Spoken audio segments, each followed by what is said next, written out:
What's up, Yu-Gi-Oh players? This is the RJB0 coming at you after more than a month of hiatus. And the time of year for format predictions has come, and I think I should weigh in a little bit myself. So here's my format prediction. Konami is going to make a format that makes absolutely no sense for anybody, including but not limited to themselves. But if they were to make a format that, made sense according to recent trends, these next few videos are about what it would be.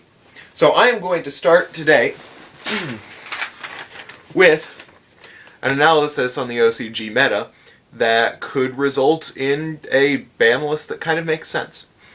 So first I'm going to talk about Inzektor, kind of the bad boy of the format. They've been wrecking the OCG and have seen a lot of play in the TCG, even though they're hitting a lot of resistance in the TCG, and I'm glad of it. They're a stupid deck.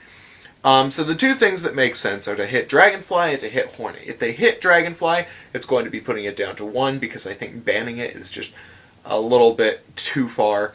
But if they hit Hornet, they're going to have to go the whole 9 yards and ban it. Because you really only need one Hornet for the deck to work. And these two different possibilities for hitting Inzektors come at two different... they have two very different results. If you hit Dragonfly, you have a very, very control-based Inzektor deck after the format. That's a lot about just, slowly picking away at cards on the opponent's side of the field, while adding cards to your hand with things like Centipede.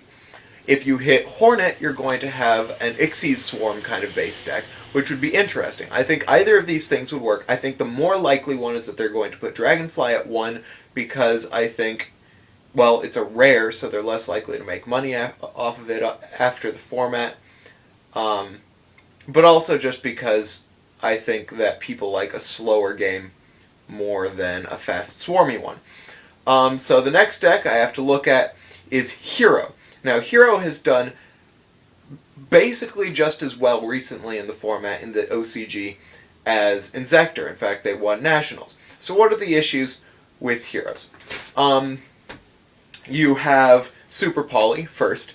The fact that that card can take off one card from your opponent's side of the field and can't be responded to, a little bit too broken. I think that the way to go with that is to put Super Poly at 1. It's also possible that they'll hit a Hero Lives, which is a Hero Alive, in the OCG, just because that's what starts the OTK in the Alive Hero deck, that made it so powerful that it won Nats. I think the more likely one is that they're going to hit Super Poly.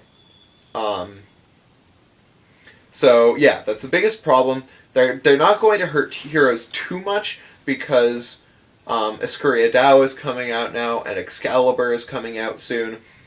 So they don't want to make those cards less desirable.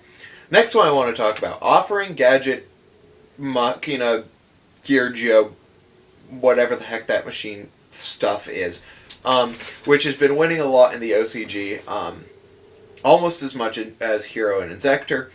And I think the biggest issue with it, because the deck's really nice, it's a really consistent deck, it plays, the control game very, very well. It's just the biggest issue is Ultimate Offering. And I think what would make sense is for them to put Offering at 1 instead of 0, because you could still have that Offering in there, and they don't want to hit gadgets too hard because the Geargia archetype is coming out and they want to still make a little money off of that. The next deck to look at, Vers Logia, which is the OCG version of Dino Rabbit. Now, there are two things that would make sense to hit when you're looking at Rabbit decks.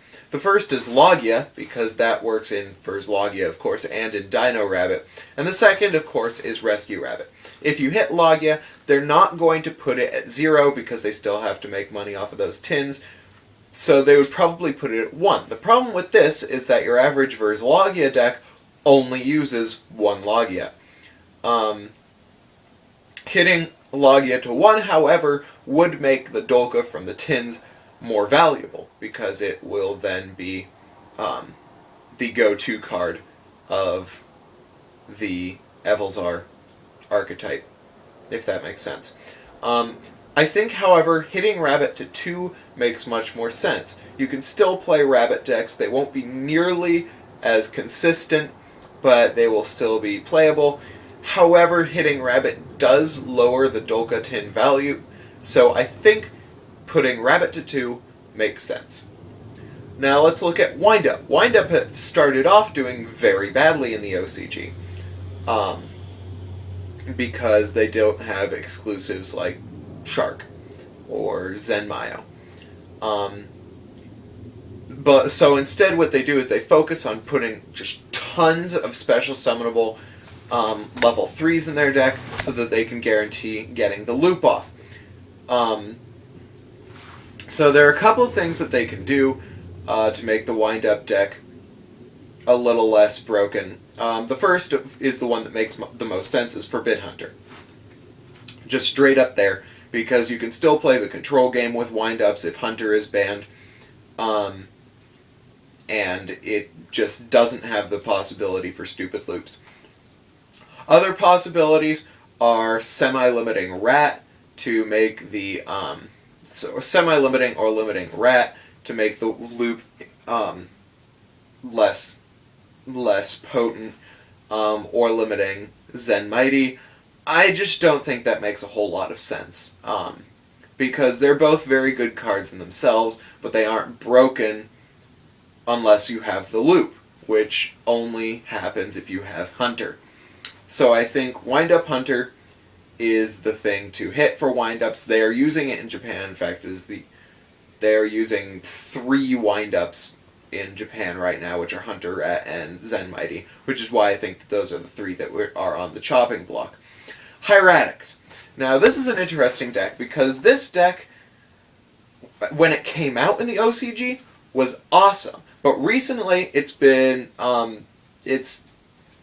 not been doing well. It's been doing terribly in the TCG.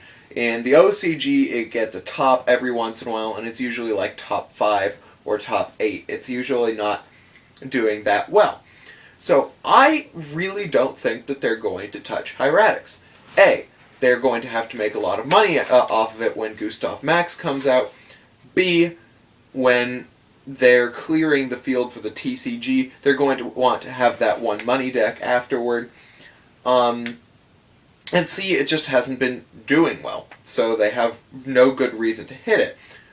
Which leads us to wonder, what are they going to do to Chaos Dragon? I think the things to do with Chaos Dragon are to hit Future Fusion and hit Blackluster, but that is a discussion for another video. In the meantime, thank you for watching. Remember to comment, rate, and subscribe, and this is the RJB0 signing out.